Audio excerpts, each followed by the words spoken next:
how do you expect me to prepare for the interview before I walk into the door? Right? Okay, on the background. Yeah, so maybe this is how I want you to deliver this. So you tell me how you would expect me to prepare for it, and then tell me what you expect to see when I walk in and I sit down in front of you and you talk to me. So firstly, I expect you to choose what to wear. Okay.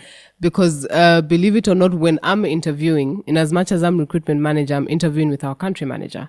I'm interviewing with our CEO. So there's all these other people that you're going to have to face. Yeah. So you may have received a call from one person, and then you come and then you find a panel of 5 people. So immediately your appearance needs to be able to speak to all of these 5 people. So it's definitely pick out what to wear well in advance so that you're well prepared, and then Google the company.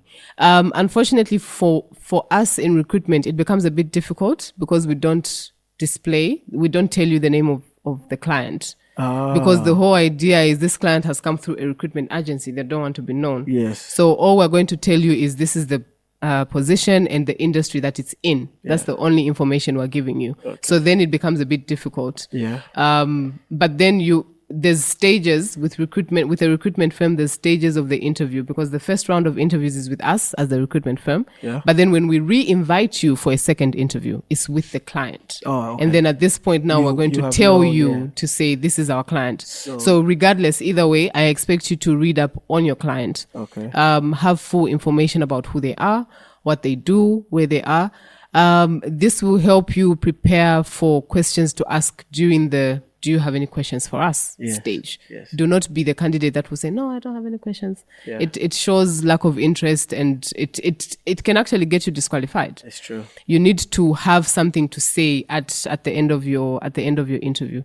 So after that, have your documents in place.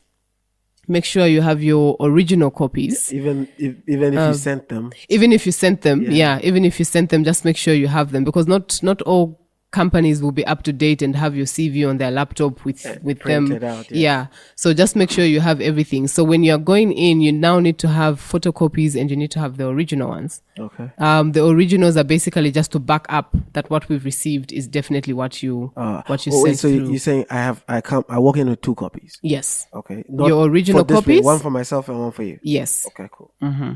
Okay. And then, I think on the back, that's what you're preparing for. You are reading up on the company, you are picking out what to wear, and you are putting all your documents in place. And then, I don't know, have someone coach you on how to go about the interview, how to answer certain questions. So like do a practice run? Yes. You think so? You think that helps? Like I do think it helps. And I feel like the best practice run is speaking to yourself in a mirror.